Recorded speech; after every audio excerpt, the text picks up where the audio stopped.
Paulo, eu tenho que te admitir uma coisa. Eu estava vindo para o Pingos e estava lembrando do Bolsonaro. Eu participei de 3 motocicletas com ele. Botei minha calça camuflada, fui andar de moto e eu vi esse homem. Eu não andava no pelotão da frente, andava junto com a galera. Mas eu vi esse homem conversando com o povo. Eu acompanhei no período do mandato de Bolsonaro, ele fazendo as suas lives, ele indo às comunidades, ele junto dessa população. E hoje a gente está vendo Bolsonaro ali, nessa situação que nós acabamos de mostrar, emocionado num momento tão importante como esse, que é o momento da bandeira. Você não sente falta dessa presença dele, que tanto contribuiu para a gente debater e falar de vários assuntos, de vários problemas no Brasil? William, você tem cara de motoqueiro mesmo, tá? Não, mas sou. Tem toda a pinta. Sou ralheiro, é isso mesmo. Harley Davidson, tem toda a pinta. É isso aí. O Biá tem até algumas tatuagens embaixo aí desse teatro. Tá tudo tatuado, pode entrar nas redes sociais que você vai ver. Então, olha, já tracei o perfil correto. Eu vou dizer o seguinte, William, eu fui muito crítico e num certo sentido continuo ao silêncio do presidente durante todo esse processo. Eu acho que ele teve um momento, mas a partir de um dado momento ficou nocivo. A população precisava saber qual era a orientação. Eu mesmo conversava com o presidente antes do processo eleitoral com uma certa liberdade e uma certa frequência, e passei um bom tempo sem falar com ele, até que hoje eu estava até no ar aqui no nosso programa Pânico, quando ele finalmente, depois de algumas semanas, retornou a minha ligação. Eu obviamente procuro não ser inconfidente, para não quebrar até uma relação que às vezes exige um certo distanciamento, mas posso dizer que eu achei o presidente bastante sereno e consciente do momento que o Brasil vive e das coisas como elas são, que precisa ser feito. Eu entendo que o choro dele, nesse momento simbólico, até num momento de oração, tem a ver com o entendimento desse momento que o país passa, né? Vejam, mesmo que o presidente faça tudo aquilo que as pessoas estão clamando para que ele faça, você não tem um cenário bonito para o Brasil. Não existe, eu acho que esse entendimento está muito claro, não existe um cenário bom para o país. O mal que essas pessoas causaram é um mal quase irreversível.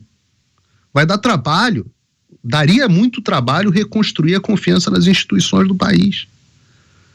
E a certeza de que precisa tomar certas decisões, a posição que se encontra sob uma pressão gigantesca da história, das pessoas, dessas pessoas que estão lá na porta da casa dele, confiando nele, é absolutamente incomensurável. É absolutamente incomensurável. Associado a isso, existe, e de novo, não que ele tenha me dito isso, mas eu vivenciei isso em casa e sempre ouvi essas histórias, existe o abandono no final do governo. O abandono das pessoas que nós confiávamos, que nós achávamos que estavam conosco, quando elas pressentem que você talvez não esteja mais no poder, e quando elas acham que sabem que você não estará mais no poder, elas te deixam sozinho, e muita gente, quem é quem, acaba se revelando. Então você tem uma sensação de solidão associada à pressão, ao momento que o país se encontra.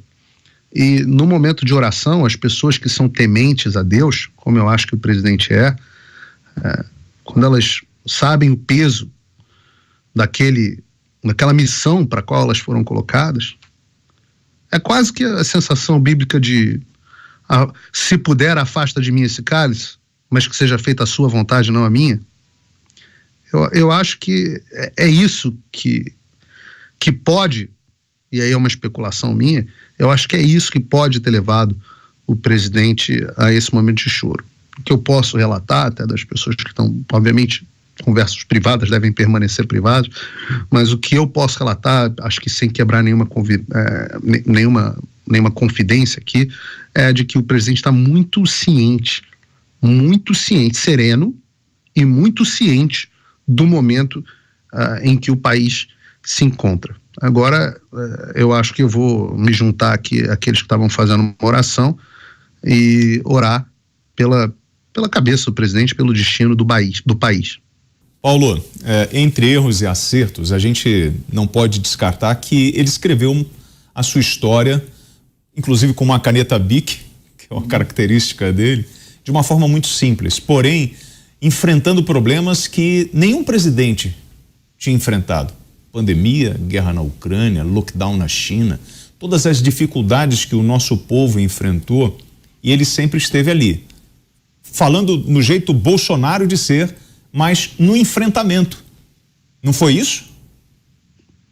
William, pior do que tudo isso que você citou, que o presidente Bolsonaro enfrentou e que nenhum outro presidente enfrentou da mesma forma, foi a imprensa, a velha mídia.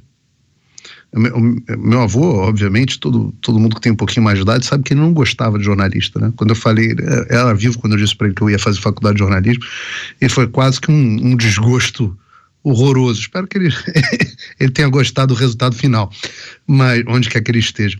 Mas o que o presidente Bolsonaro enfrentou faz com que todo o viés que a imprensa tinha no passado seja fichinha. O que hoje o jornalismo, as redações de todo o Brasil fizeram durante 4 anos, mais um pouquinho, porque teve o período eleitoral, foi como nós vamos falar mal do Bolsonaro. Todas as notícias eram interpretadas sob a ótica de desgaste do presidente. Então, isso foi o que permitiu que Rodrigo Maia se aproveitasse, tentasse dar um golpe no meio do governo, que o pessoal utilizasse a Covid para desgastá-lo, e acredito que ele tenha dado uma forcinha ajudado nesse momento, né? Nem sempre ele foi feliz nas colocações dele, para dizer o mínimo, mas foi bem menos infeliz do que a imprensa fez crer, principalmente nas políticas. Ele defendia as políticas que se mostraram corretas para o combate à Covid, na imensa maioria dos casos. Então, o pior foi isso. Agora, o que nós estamos vendo, e isso talvez seja um componente desse choro, pelo menos seria se fosse eu o presidente, é ver que, no final das contas, muito do legado dele está sendo imediatamente desfeito. A velocidade com que o PT promete desfazer quase tudo de bom que o presidente Bolsonaro conseguiu fazer é impressionante. Se o Lula assume de fato no dia 1º, nós teremos um cenário no Brasil pior do que o que o presidente Bolsonaro encontrou em 2019, quando assumiu. Pior. O Brasil estaria numa situação pior. E o próprio presidente, sem a sua caneta BIC, será implacavelmente perseguido, difamado, e com ele todos os seus aliados. Então, o que ficará para a história será pelo menos no curto prazo, graças à imprensa militante, graças a esse establishment ocupado por esses vermes que estão dentro de certas instituições brasileiras, o que ficará para a história será um legado quase inexistente,